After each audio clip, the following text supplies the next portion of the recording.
Join us. Welcome to the Arsenal show. We are live. I'm joined by Steve K. How you doing, Steve? Yeah, really good, mate. Really good, really good. Good to be back. 3 weeks to go now before we kick off against Wolves. We've got the friendlies this week. I'm excited for that. I'm gonna hopefully get some time, be able to watch it. Check up on the boys, seeing how fit they are. So, no, definitely. Excited. It feels like it's coming around very quickly, doesn't it? From the end of the season, as you said the other day when you was in your caravan, knocking back the beers, we're sitting by the TV doing a watch along. We're hoping that Arsenal may get a final day of the Premier League win against Everton. That did happen, but unfortunately, the result for Man City didn't happen. And now we are here again, 3 weeks away from the Premier League. Pre-season friendlies are already underway, and they're currently out on the US tour as well. We've got plenty to talk about today. Ricardo Calafiori is a step closer to joining Arsenal. But where should they put their priorities next? Where should they focus their priorities when it comes to the next transfers? We're going to be talking about the players on the US tour, players that could potentially be leaving. We're getting bids in for Emile Smith Rowe. Is it time for him to go? Reece Nelson, Eddie Nketiah. We're hearing news that Marseille are interested and started talks with Arsenal over Eddie Nketiah. So we could see some money coming in for Arsenal and potentially Eddie Nketiah getting what he needs, and that's more game time. First and foremost, Steve, I wanted to talk about Ricardo Calafiori. We spoke about him yesterday on yesterday's show. Let's have a little bit of a rehash for any Arsenal fans that didn't watch that. There are potentially some concerns that Ricardo Calafiori could have been brought in to replace Gabriel Magalhaes, but also on the flip side, Arsenal could also be just strengthening their squad and adding a little bit more quality and depth to that team. What's your thoughts on that one? Do you see this as a problem or a good problem? Bad problem or a good problem? No, I can only see it, as a good problem. I mean, there's a lot of. I did an article yesterday on Gabriel, and it's funny how people, seem to get the wrong idea of, things. It's. He's not leaving for a start. There's no, which I was sort of getting a lot of people. Well, why are we going to sell him? Why is he going? It's not that at all. It's nothing like that. It's like you said. Look, he's coming in. Look, we love Gabriel, but at the end of the day, Arteta and us, we want competition for places, and when players do go down for injury, look. No disrespect to like Holdings from the past and Kios, who's decent. He's definitely an upgrade in Holding, but you do want like quality people to come in. If players go down injury, look, Man City have got it. They've got Diaz, they've got Aki, they've got Akanji, they got John Stones, they got Garvadal.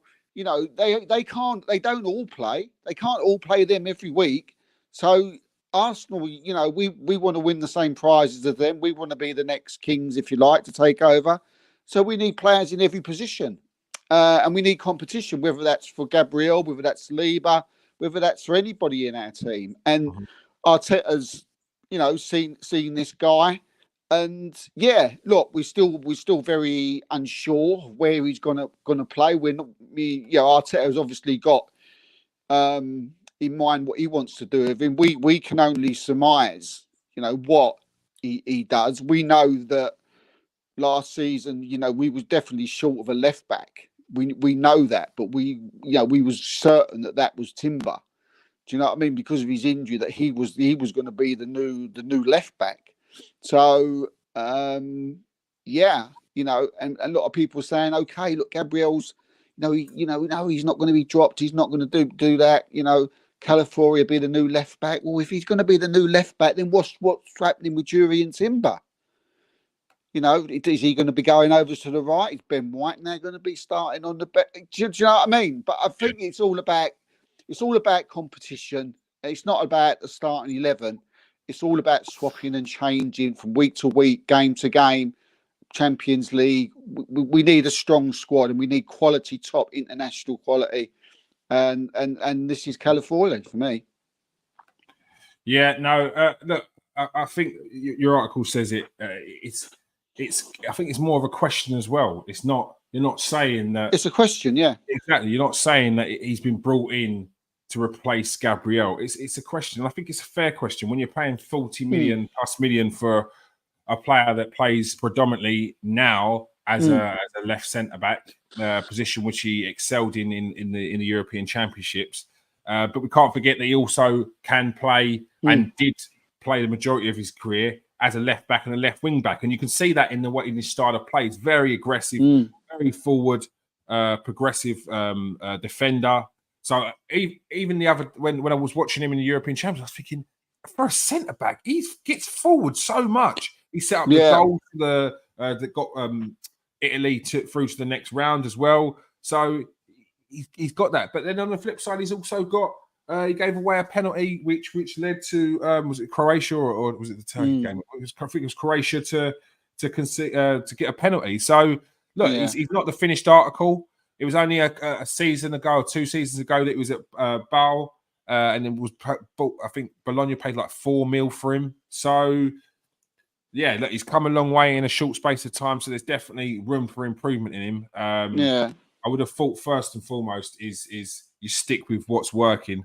And that's Gabriel and Saliba, the partnership that was the best partnership in the Premier League last season. I mean the way this come about. I mean, I'm blessed to sort of know people who are very close to Arsenal, and Timber looks like he's going to start at left back, and the word is, that Calafiori is being brought in either as competition for Gabriel or possibly, as a replacement for him. So when you talk to people like that and you go away and you sit there and you put 2 and 2 together, you think, well, this is. I got a funny feeling, this is what they're doing. It's on the training pitch at Subban. Seems to be the way they're going. But as again, it's not. It's not a bad thing. One thing that Calafiori is very good at that Gabriel's not. And again, we're not saying that Gabriel won't be the start. He was at immense last season, but Gabriel is a lot better at bringing out the ball and with the ball at his feet and moving into midfield than what Gabriel is. So whether that is one of the things that Arteta, likes. I mean, he can spray a ball. He's like a midfielder playing as a centre back. Yeah, that's what Calafiori is. He's excellent on the ball. He can run out with the ball. He's he's like a Rio Ferdinand type thing. Very similar to Saliba, if you like. Very cultured on the ball. Not as a Bosch. Gabriel Malis is more of a old-fashioned defender, if you like. So, if anything, maybe Arteta's swinging towards that type of centre back that can play in midfield, because all of Man City's centre backs can play in midfield, and probably Gabriel's the only one that can't. Do you know what I mean? So we'll have to wait. I think it's also options as well. It's also options. If you've got 10, 15 minutes of the game left, and you want an attacking option, but you don't want to just be gung ho, you don't want to be open, you stick a very progressive centre back in there, and you've got to play. You've got an extra position in your team. As we said there, you can push up into midfield, which would allow players like Timber to push up further. So it's for me, it's options. It's options. Because he's trying to build the best squad he can, and I don't think he's thinking necessarily about a case of it's you or him. It's more of a case of I'm building the best team. If you look at Man City's team, I think we spoke about yesterday, we're not quite there in terms of being able to buy the elite players and have them sitting on the bench. But we can get players, and I think it's very smart. This is a player who only 2 years ago was playing in the Swiss league. Yeah, it was only 2 years ago, cost 4 million. So his mindset is still probably, this is a massive move for me. And I'm not necessarily playing starting week in, week out, although I don't want to, but I think you're going to get less issues with this kind of signing than you would someone who is more established, more well known, and is brought in as the main guy.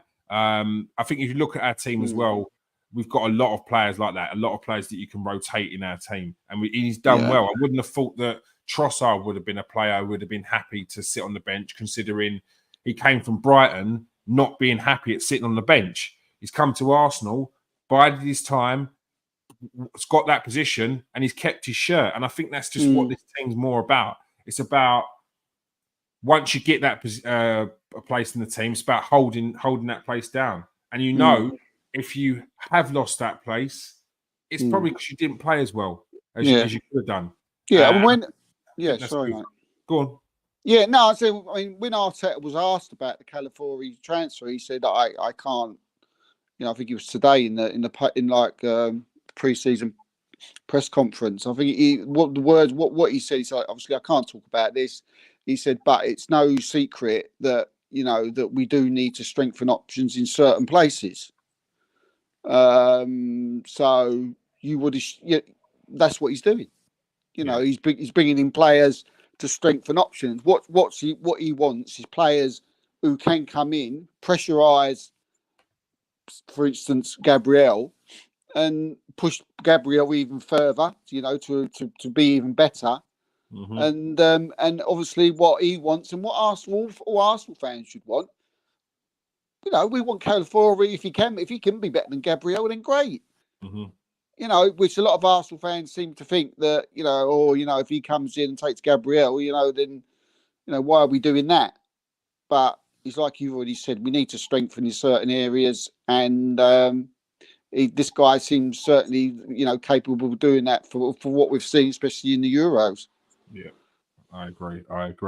Where do you think Arsenal should prioritise their focus next? We've spoken many a time about positions that Arsenal need this season to strengthen, or because it just you need a bit of squad depth in that position. Yeah, the right wing being one which we've spoken about probably for about the last 4 or 5 years. Where would you focus the main attention next? What position? I think we need a forward player, someone who can play, not necessarily a striker. I don't think that's something that we're looking for at the moment anyway. I think all the furore about the large strikers with the big manies, the Gurukis, that was the 80 odd million release clause, the Osmans, which was 120, so on and so forth. Isaacs, which was he was quoted 100.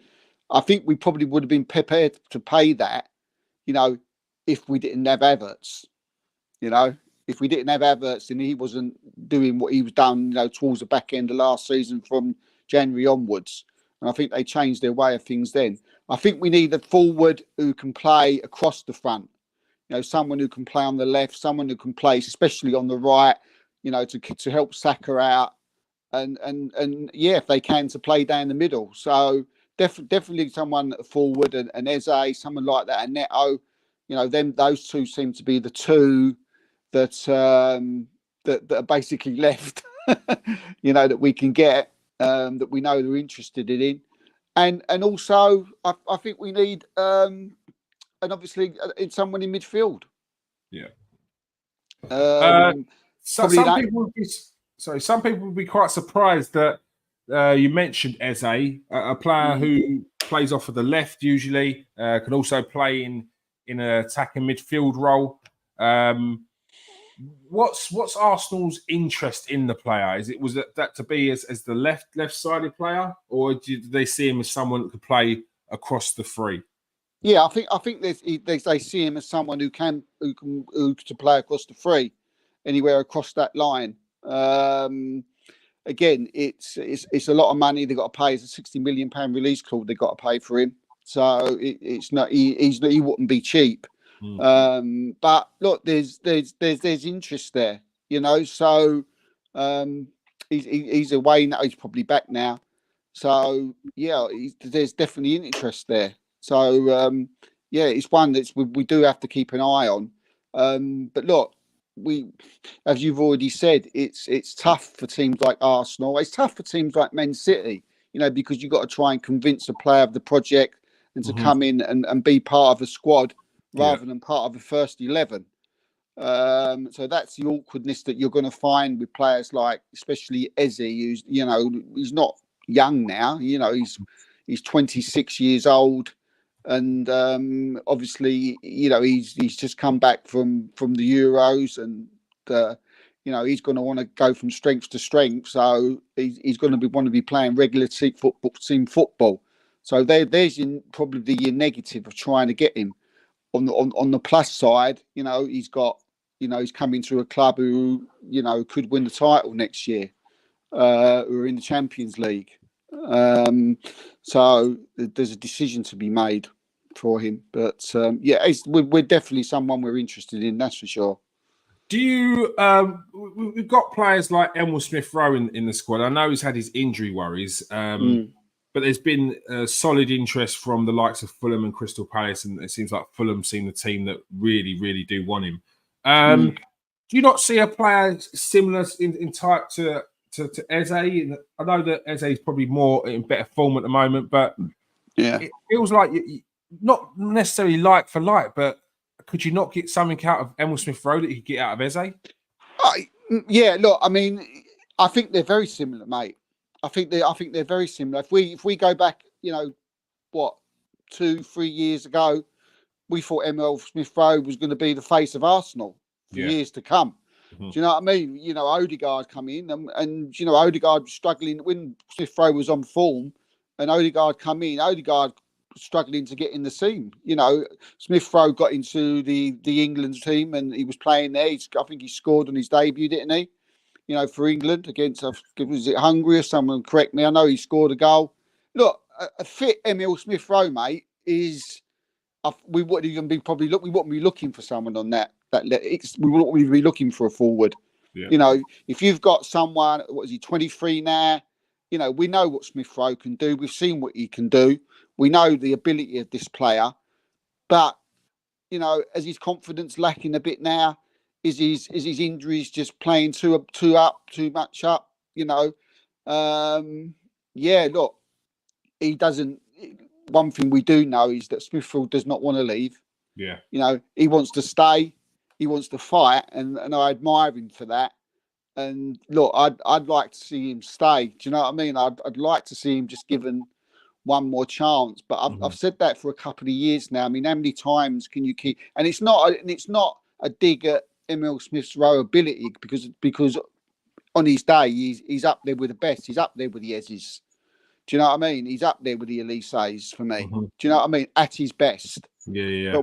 But we haven't seen it for a long while. There's no doubt, mate. If we had the Emile Smith Rowe we knew and we loved, since he come into the team, and we wouldn't even be looking for a forward because he can play on the left, he can play as a false nine, he can play on the right, he can do the lot. Yeah. Hence why there was a little bit of when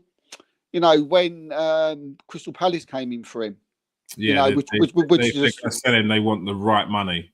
Which is the solid interest for Smith Rowe. So, maybe they can do something or something. I don't know. I'd love for him to give it. I mean, how many more chances can you give him, Kears? It's a heavy heart, that one, isn't it? Yeah, no, it is. It's a tough one. It is really a tough one. I mean, especially when you've got players like Fabio Vieira, similar situation. Maybe not as had many as injuries, but a similar situation. There's talent there, but you need to see it on the pitch, and you can't keep reminiscing about the times that we have seen, and we've got to think forward. What would you do, mate? What would you do? If you're Mikel Arteta now, you're not a fan. You're Mikel Arteta. Yeah. What do you say? What are you saying to him? Yeah, I'm not bringing in Eze and selling Emile Smith Rowe to Crystal Palace. I'm not. I understand why. That's where your manager's head on, is it? That's where my manager's head on. Yeah. I just feel like if I'm selling Emile Smith Rowe, do I need an Eze? Like, do I really need an Eze? I've got so like for Fabio like. Vieira there. Like, 10's just a position that I just don't feel like we're in any sort of rush to get. Eze predominantly plays off the left, so does Emile Smith Rowe. It very much feels like you're getting a like-for-like replacement for a player who hasn't had that much game time. Injuries or not, he hasn't had that much game time over the last 2 seasons. So it does feel a bit, I don't know. Yeah, I could see it, but I just don't. I wouldn't. I feel like priorities definitely need to be someone who is predominantly off of that right. It may not be just plays just off the right, but he feels most comfortable off the right. That's not Eze. Eze wants to cut inside, have a shot. That's his game. And if you take away that from Eze, then you've got a player who, what? Like, if you take away Eze's shooting and his ability to whip in a ball from the opposite side, so from the left side, then you've just got a good winger. I think you're missing out on some of his main attributes, which is his long shots, his danger around the box, and he's more comfortable playing on that right off of the left. So I wouldn't do it. I wouldn't do it. I would really like to see Smith Rowe get a chance, but it's his injuries. He has to have. If he even gets a cold during the summer, I'm selling him because it's getting too much now. It's getting too much now, and it's the same with Gabriel Jesus. It's good to see. For me, Gabriel Jesus, his legs look a bit bulkier. He look a bit stronger during preseason. He looks up for it, doesn't he? He looks up. Yeah, I don't know whether he's been. Yeah, I don't know whether he's been working on his legs in preseason, but I'm hoping it's a good sign. There's been no a reaction to his injury, which you usually see after some surgery and then another injury, but we haven't seen that so far. I think we will. If we do see it, it will be when he pushes himself to the limit, which is during the Premier League season. So, and if he does have an injury, for me, that's the writings on the wall there for Gabriel Jesus as well. You can't keep carrying people. No, I mean, just going back to Eze a minute. I mean, if again, you're right, because we do need someone predominantly right-hand-sided. So I know there's interest. I know that I mean, Saka and Eze have been like blood brothers, in the Euros, haven't they? They've been bigging each other up, which makes you go, who do you like to play with best in the England side? Oh, I love Saka. Who would you have on if you was having a three-a-side, who would you pick first? Eze's going, Saka's would be my man. And you think not James Maddison. No, not James Maddison at all. But there seems to be a lot of bromance sort of going on while the Euros were going on. But yeah, I mean, Eze, it's what does he do? He reminds me of more of a 10 stroke on the left. Is he looking at him maybe with Odegaard, who don't seem to be ever injured? Do you know what I mean? Is he thinking, if he did go down and I'll need someone better? No, is Eze that guy? Defensively, Eze is good. Running back, that's something that Arsenal, do, don't they? They like they're wide. They like wide players to press and get back and help their defence. And Eze's that. A couple of ticks there. But as you said, predominantly we do need someone right, and options are starting to really go away. Do you know what I mean? Yeah, they are. And if you're taking away Eze as well, out of the equation, it's just again, it's leading you to one place again, isn't it? With one man left, and he also has his injuries problems, and but he is predominantly right, and he is the type of person who you would think would, last season we're talking about Pedro Neto here. He was. The early part of last season before he got injured again was probably arguably one of the best players in the Premier League until he got injured. He was tearing everybody to pieces. It's just that consistency with him. It's always a worry that he could potentially get another injury. And look, it's different to when we was talking about signing Pedro Neto. Oops. Sorry, I don't know where Kieran's gone. He should be back in a minute. But Yeah, look, this just talking about Pedro. I mean, he would be the ideal. Oh, he's back. He's back now. Yeah, managed to sign out on my own podcast while I'm live. No, Pedro Neto, like, what was I saying? Yeah, look, he hasn't had as many injuries, last season, but it's that risk. You're just sort of similarly waiting, hoping that he doesn't get an injury. Do we add a player with such an injury record to a team with players with bad injury records? If you look at our squad, Tomiyasu out again, Smith Rowe out for the last 2 seasons, Gabriel Jesus hit and miss for the last 2 seasons, Thomas Partey hit and miss for the last 2 seasons through injury. Like, we're getting to the point where a lot of our main players are consistently injured. Now, do we bring in a Pedro Neto who's had 2 bad knee injuries and then bring him into our squad and hope that he doesn't get another reoccurrence of that knee injury? The £40 million instead of the £80 to £90 million which you touted at before sounds a bit more appealing. However, £40 million still for a player who could potentially break down and get another bad knee injury. Yeah. If that happens, then you are going straight to Edu and Mikel Arteta and saying, what was you thinking? Yeah. What was we all worried about this? What was you thinking? Options are really limited, aren't they? Because we're now looking for the upper echelon. We're not shopping around here for the could-be's, would-be's. It's got to be the guarantees. Yeah, 100%. We just spent 40 million on a player. No more gambles. Is still a little bit of a gamble, but there's always, it feels like there's a sell-on option for Calafiori. Yeah. If Pedro Neto breaks down injured, yes, he's got the quality, but no one's paying the money that we paid for him because we've taken the risk on the injury and he got injured. Now that's the difference. That's the risk that you could potentially be taking. Yeah. As you're saying, I think they're looking at that option because it's value for money if it works out. Do you know what I mean? Whereas all the other options, we'll speak about them in a minute, all the other options are players that are going to be upwards of 100 mil. And what are we in the market for that type of player right now? I don't think we are. No, we're not. Not while we haven't won a Prem, not while we haven't won a Champions League. Win them, talking different. It's a different conversation. But see, we're getting into the realm of, like, I mean, I've been talking to a few Man City people today, and they're struggling. They're struggling now to bring in new players. Yeah. And the reason, and before you say, well, they're Man City, or how comes that? Yeah, well, you've got to look at Man City, and it's very hard. They've got the first 11 now. Whoever comes in is not going to replace the players that they've got. Yeah. So whoever they bring in is another squad player, and it's similar with Arsenal. Whoever Arsenal buy, the chance is very unlikely that they're going to be getting to the first 11. Whoever it is. Do you know what I mean? I mean, you even, like, you say you go and buy Nico Williams or something like that.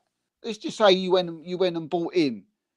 You know, if Martinelli might have another season like he did the year before last. Yeah, yeah.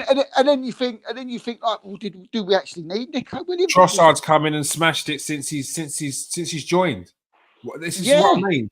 So, like, this is what I mean. It's like, we would love in an ideal world to get Nico Williams. Do we need Nico Williams? I don't think so. No. I don't think we do need Nico Williams. And people be out there saying, "What do you mean? What you're saying that Nico Williams is not better than some?" Yeah, that's not the point. That's not the point. That's not the point. The point is, do we need to go and spend £100 million when we've got 2 players who, at their peak, are in the conversations that you're having with Nico Williams? Not necessarily Trossard, but definitely Martinelli, because only 2 seasons ago we were talking about Martinelli being a world beater. 100 million. We were saying 100 million, weren't we? There's people talking about Martinelli. If he carries on his trajectory, he could potentially be a Ballon d'Or nominee.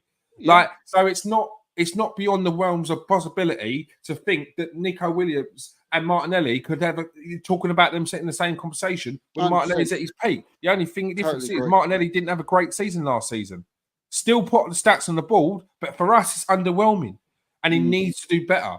it's getting to that point now where we are pushing to try and win these big competitions, and it's like, Gabriel, we want you a part of this, but if you have another season like last season, we've got to start asking questions. We've got to start thinking, do we need to replace Martinelli? And so right now, I don't think we do.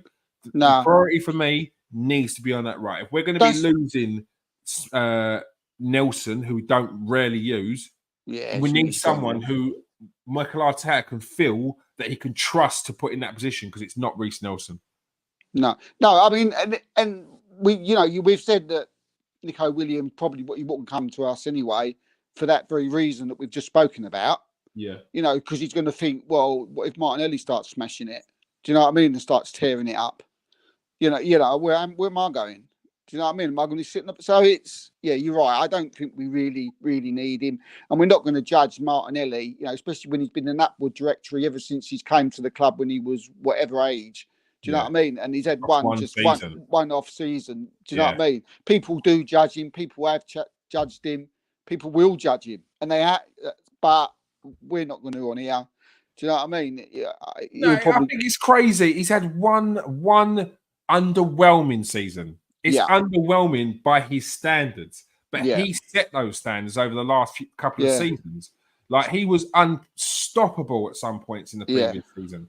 Last season, there was just no consistency, and then he was getting frustrated in games because he's just making the wrong decisions, and it kind of felt like at points he was going backwards, because there was the things that Mikel Arteta kept him out of the squad for.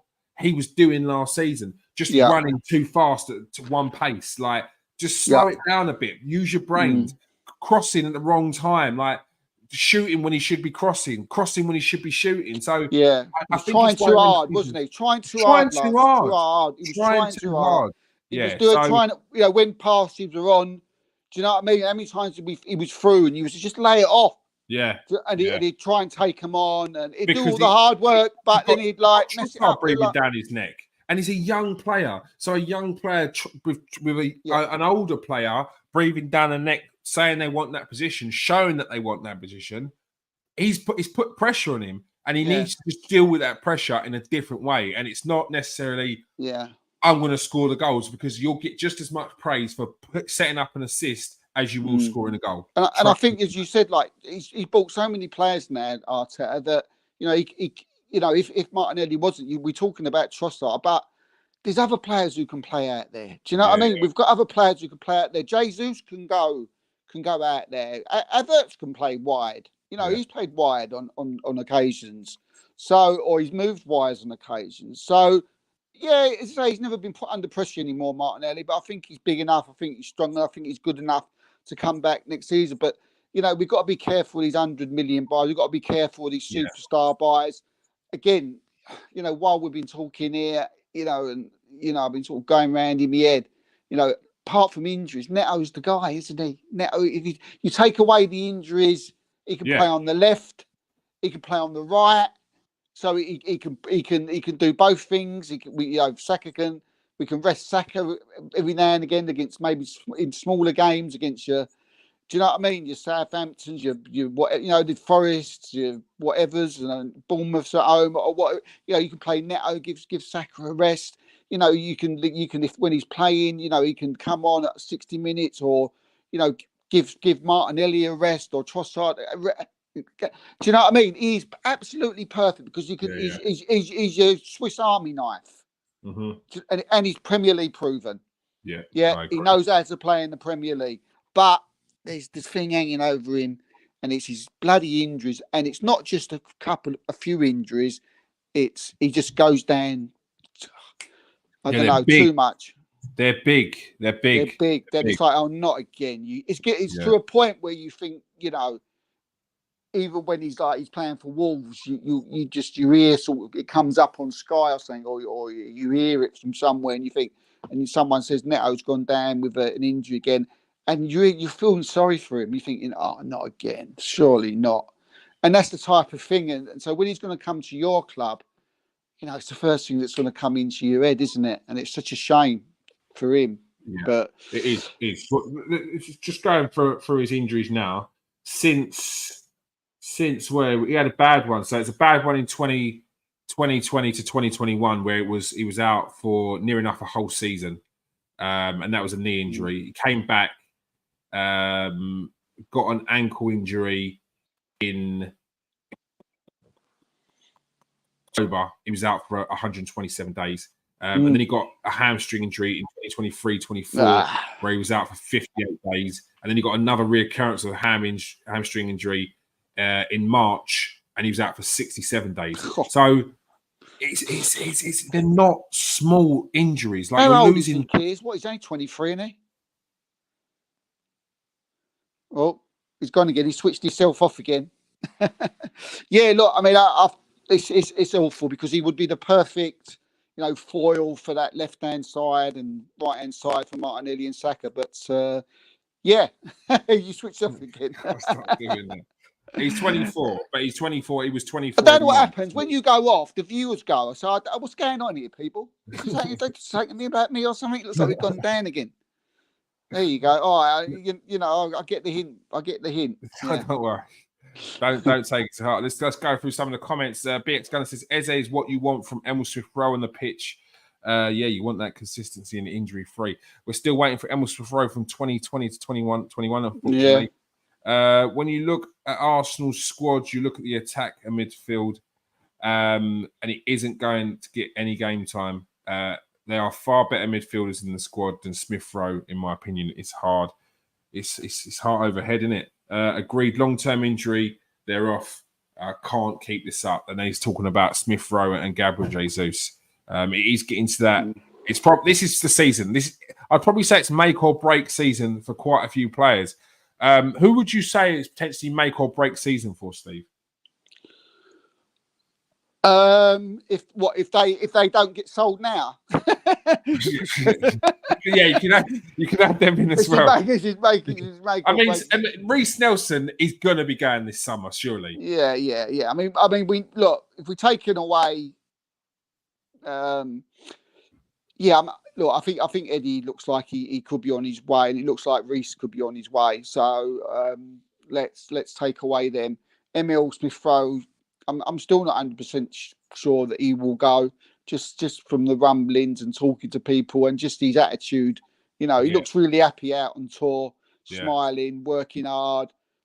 He said that he wants to stay, he wants to fight for his place. Yeah. I mean, if you say that after a season you had last season where you was probably fit for over half the season and didn't get really any game time, I mean, that says a lot about his attitude and where absolutely, and you want that. It's a squad game. We've got a lot of matches this year. Do you know what I mean? The Champions League next year is like, in the new format. I've just been like, I've finally works it out in my head how it works. After like reading it up a few times and forgetting and then going back to it.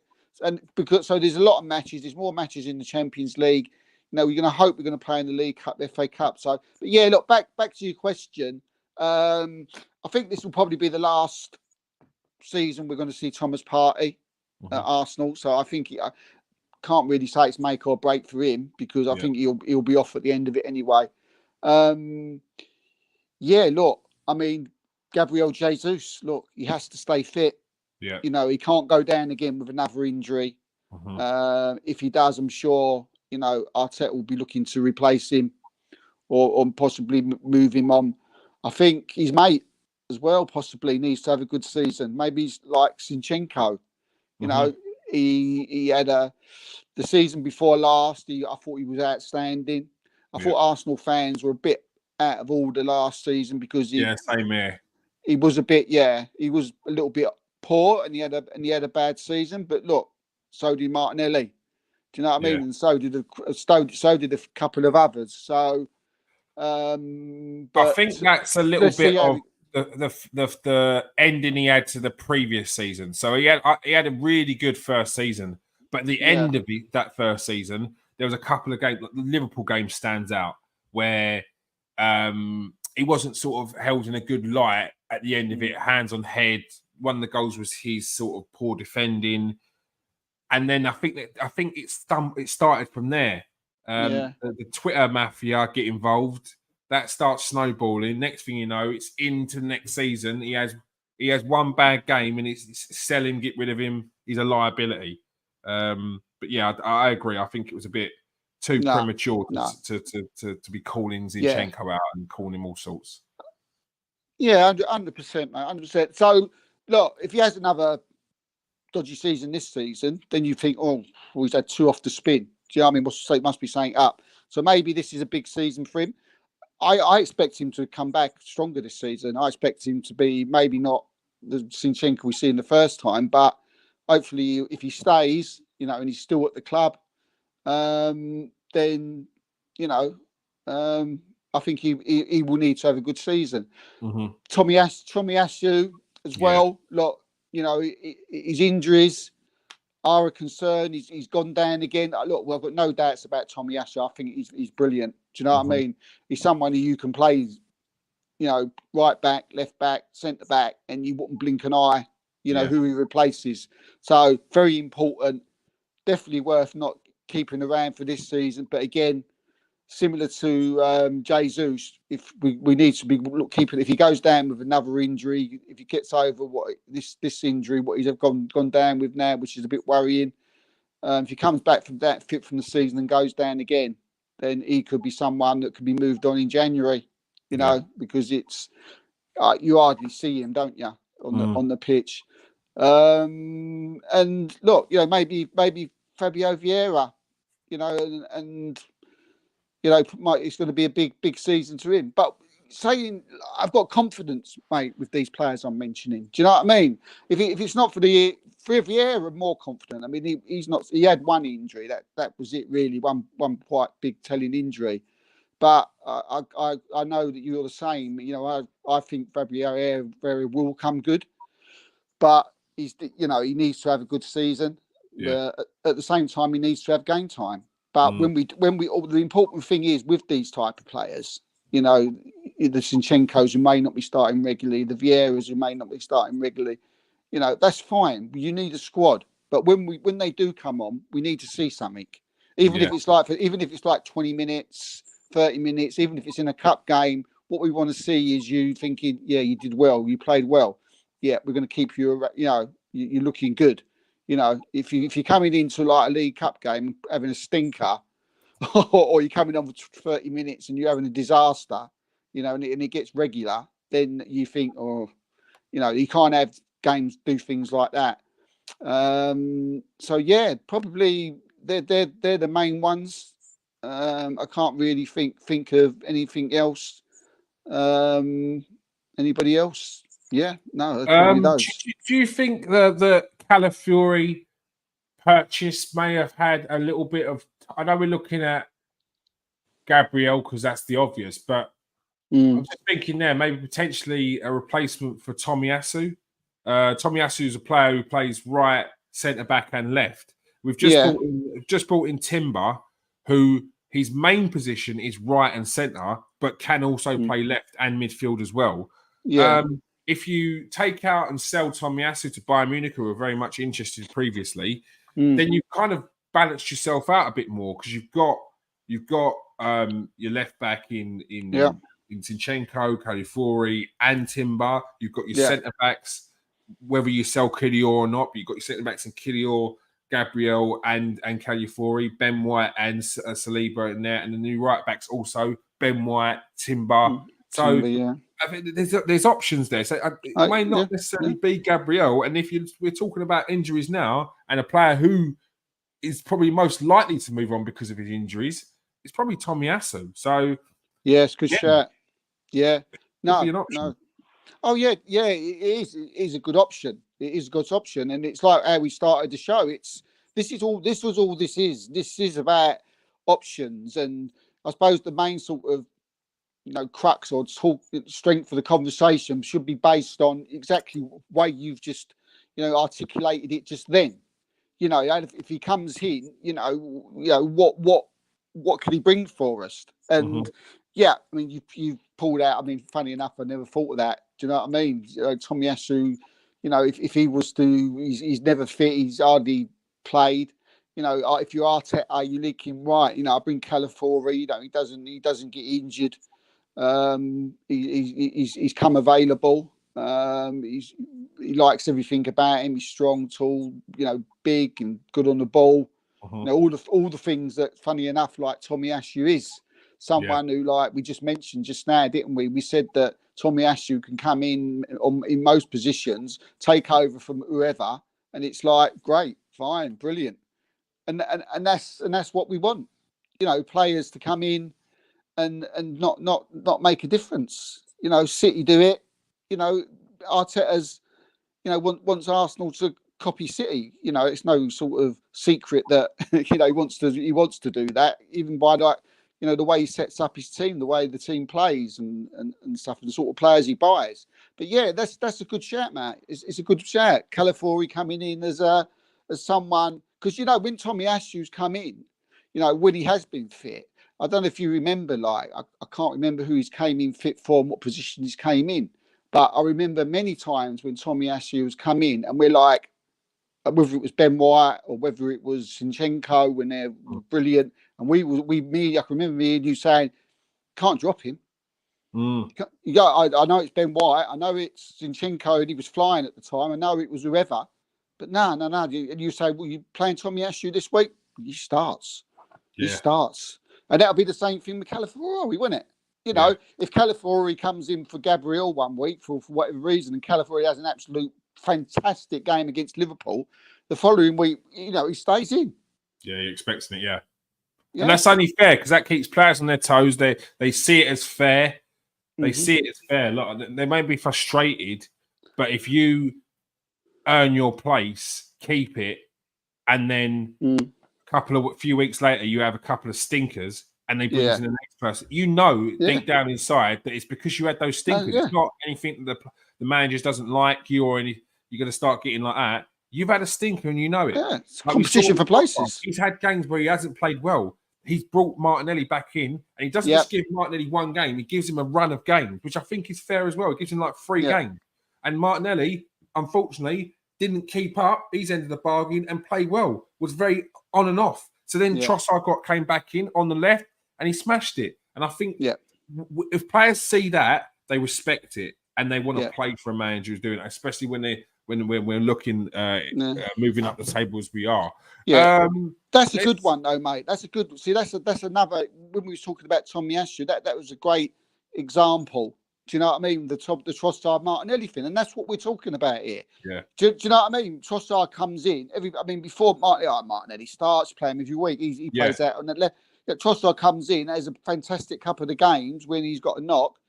Trossard starts, and this is what we want through the whole squad. Even if you got a Saka, even if Saka has a couple of rests, Neto comes in if you bought him, and Neto absolutely smashes it. You know, gets 2 assists and scores against a couple of teams. We'll probably be turning around saying, "Well, let's keep Neto in there." Yeah. You do. You got to be smart. Let's have a look at Arsenal on the US tour. The picture of the players on the US tour. There's a few youngsters out there. We also got Fabio Vieira there.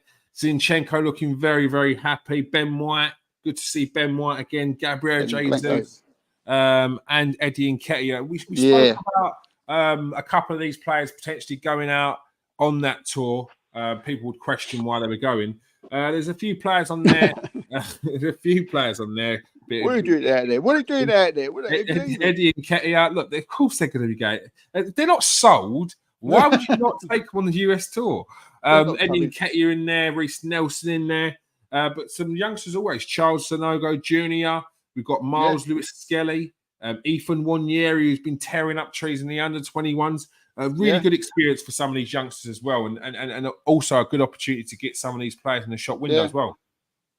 Oh, look, 100%, mate. Yeah, I mean, we need them out there. I mean, if moves don't happen, we need them fit.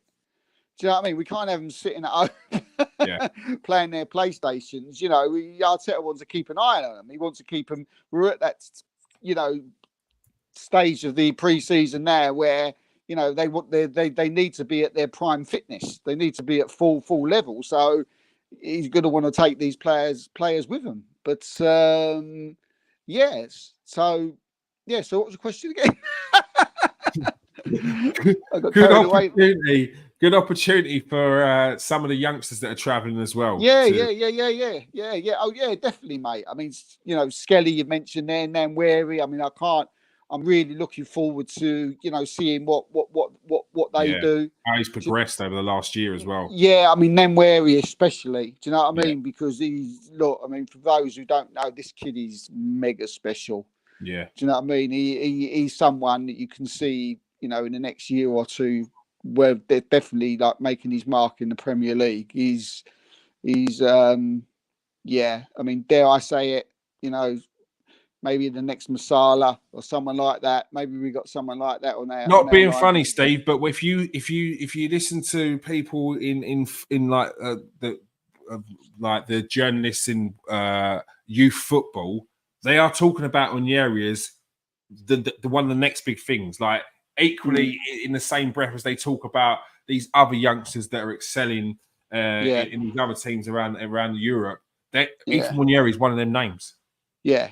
No, I can't wait to see. Yeah, I mean, players like Charles Junior. I mean, maybe that he's in the shop window.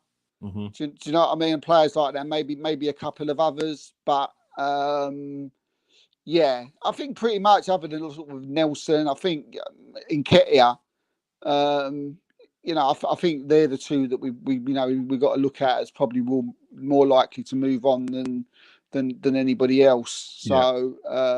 But yeah, look, I'm looking forward to that. I'm excited for that. First game tomorrow. Yeah, first game tomorrow. I'm going to be watching it. I don't know how yet, but I'll find a way. we always find a way. But I'm excited. I'm excited for like the younger players. I'm excited to see like what I want to see what as fit Emile Smith Rowe is. I want to see what Vieira's like. Do you know what I mean? These are the players like I want to see play 90 minutes. I want to see how fit they are. So that's important. Look, I mean, you'll probably get a good idea how close players like Reece Nelson and Eddie Nketiah are to leaving by the amount of game time they'll probably get. Like if they're on their way out, I don't think you'll see them on the pitch much. Yeah. I agree.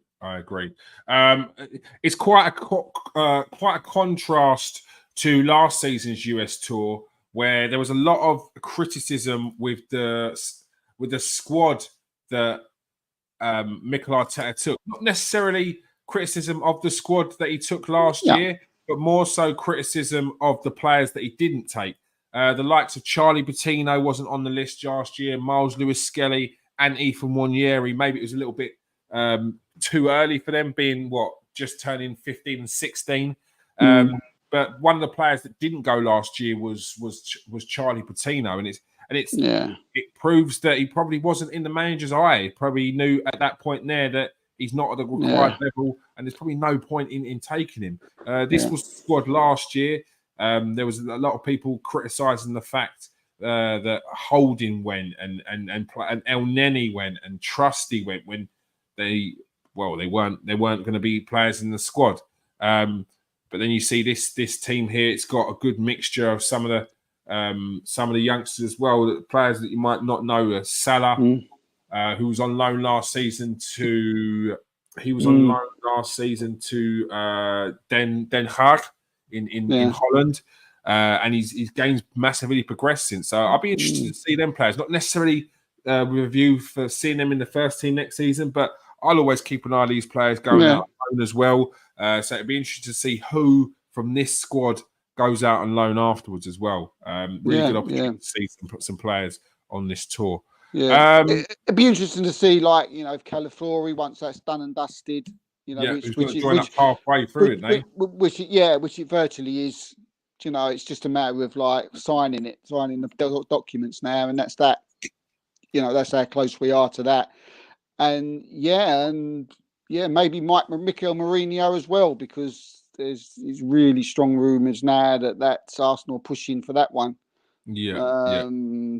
So we'll have to wait and see. But I don't know what you know about Mikel Mourinho.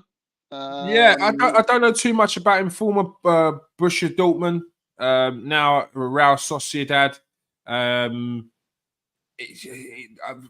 He also used to play for Newcastle as well, didn't he? Another one of them players that Newcastle bought before he was famous. And then went on and he's progressed much more in his career. Look, it seems I'm not against Arsenal bringing in players a little bit older. I know that some people are looking at the age and they're like, why are we getting him? Why are we getting that? Like, I think there's definitely room in the squad for a more experienced player, more mature player. It gives a little bit more leeway to those younger players who are probably not quite there. And bringing in a 22-year-old midfielder, it kind of shuts the door on the progression of their career. So, like I said, I'm not against it. We've seen good returns from the likes of Trossard, Jorginho. So yeah, I'm all for it if that's an option. And for 25 mil, I think you can't. You can't not let. They reckon he's a Xhaka clone, didn't they? There we go. They reckon he's the last season. They were saying, like, a lot of people saying we missed Granit Xhaka. You know, if we had Granit Xhaka playing with Rice, you know, we could have gone on and won the title. Blah blah blah blah. This guy, by all accounts, is the closest thing to Xhaka you're ever going to get. Probably a bit, from what I've seen of him, maybe a little bit more silkier on the ball. Yeah. You know, but certainly when it comes to like getting a yellow card, getting stuck in, you know, putting it about, you know, he's definitely someone who's in the Xhaka mould. Yeah. But from what I've seen of him, look, we can get sort of a little bit blindsided by watching clips and stuff. But yeah, from what I've seen, he looks pretty good. Yeah, he does look good. I didn't know much about Zubimendi, and I saw him in that one game in the Euros, and I was absolutely blown away. So, if Mikel Arteta, it seems to be the players that he seems to be linked with are players that are the solid players. So I've got no gripes about that one. Let's have a look at a couple of players who could potentially be out to do a little bit of transfer news before we go. Eddie Nketiah is being linked with Marseille. Has he agreed personal terms, Steve? What do you know about this story? Yeah, look, I mean, there is some things that, you know, rumours out there that he's agreed personal terms, which raised my eyebrows a little bit because he earns a lot of money. But then again, Marseille are a rich club. Yeah. So, personal terms agreed, you know, doesn't surprise me. From what I'm hearing, there's been no bid for him yet, from what I know. But there's talks, going on. And they're talking now. So just due to the fact that they're talking, you know, looks like that he could be moving on. Marseille, you know, it's with Greenwood's gone, isn't it? You know, so he'll be going out there following Mason Greenwood to Marseille. But look, good move for him if if he's a regular starter. Good club, Marseille. You know, lovely place to live. Getting his money, why not? Yeah, why not? Look, there's a fair few players that have moved to France that were previously at Arsenal. So, I think there's definitely something obviously going on here because of the just due to the fact there is 100% talks happening. That's going 100%. So, and the one that I know people will be chomping at the bit, saying we need to get him. We spoke about him earlier. He was one of the players of the tournament in the Euros. Nico Williams, number one target for Barcelona. Yeah. And I think he put out a post on Instagram yesterday, which was basically saying calm down in reaction to a lot of rumours with him moving, whether it was going to be going to Barcelona or whether interest from Arsenal. I think he was just saying chill out a little bit. Which says to me he's probably happy where he is. Yeah, you just took the words right out of my mouth, Matt, to be honest with you. I mean, Barcelona they want this guy. Do you know what I mean? They're pushing. You know, he's their number one, like, summer transfer target, and they're doing all they can to try and get the player. But you said he's from sort of the rumblings that I'm getting from talking to people. he seems very much happy where he is. And Yeah. I never knew anything about the Instagram posts, like, until you mentioned it there, and that sort of adds up to what I've been hearing. That, as far as I'm concerned, he loves it at Bilbao, and he's happy there. And he's come out and stated it, I think, a couple of times, that he's happy there. So yeah, I'll be surprised if they get him, to be honest with you. I mean, look, if you look at what, why would he go to Barcelona? Firstly, it's Barcelona. So at the end of the day, it's probably obviously one of the, if not the biggest club in the world. And he's got his mate on the other side, isn't he? He's got Lamine Yamal playing on the right, and he would be playing on the left. So, I don't know. We'd have to wait and see, but they are pushing. Arsenal, I don't know. I think obviously if it's something that Arsenal, if Williams said, I want to come and play for you, happy days. I love the project. I want to come with you. I think Arsenal will probably go, we'll trigger your release clause then, and they're bringing. But he's obviously got to sort of fit into, the way we sort of work, and which probably ain't a guaranteed starter, especially if Martinelli's, hits it off. And I think what you're saying there with regards to Barcelona, it's like for Nico Williams, apart from the status that it's Barcelona, what are you moving for? Unless you're getting itchy feet that you want to be winning Champions Leagues and the Ligas, there's no need to move next season. Like, you're in the Spain squad, you've just won the Euros, like, you are touted as one of the best young talents in the world. There's no rush. There's no rush. And it's not like his, is it? It's not like it's the Barcelona of old, is it? No, that's what I mean. Do you know what I'm saying? They're not tearing up trees at all. Yeah, I mean, if you look at like, I'm going to Barca, I want to win the Liga. You're probably not. Yeah. Do you know what I mean? Because Real Madrid are just so far ahead. They've just got Mbappe, haven't they? Yeah. They've got Bellingham there now, and they're just putting a lot of cherries on their iced cake, mate. At the moment. Yeah, they're so annoying. I hate them.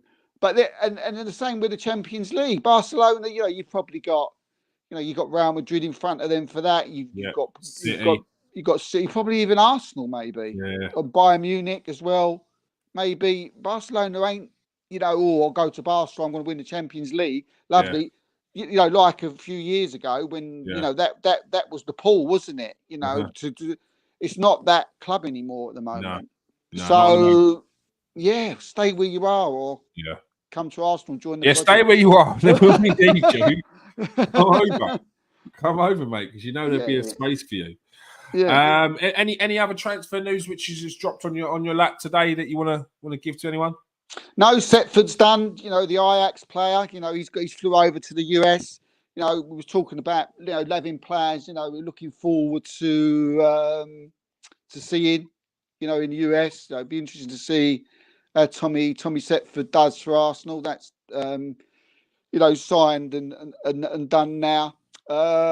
It's the interesting one is, like we're talking about earlier. We're talking about our rivals, Manchester City. Do you know what I mean? And they're having a lot of problems, which seems with Alvarez at the moment. He don't seem to be happy, and it's, again, look, we've just spoken about it, and it's it's just coincidence, people. It really is not a plug for the article I did. It just happened to come up like this. But it's funny how we spoke earlier about with players getting game time. And this is something that Alvarez is, having problems with at the moment at City. So, he's not happy. He wants to play more. He wants the number 9 shirt instead of Haaland. So, look, they've even said, look, if you want to go. But, we're not going to let you go cheaply. I think City said, if you want to, if someone pays 70 million, you can leave. So, which tells me 90 million. And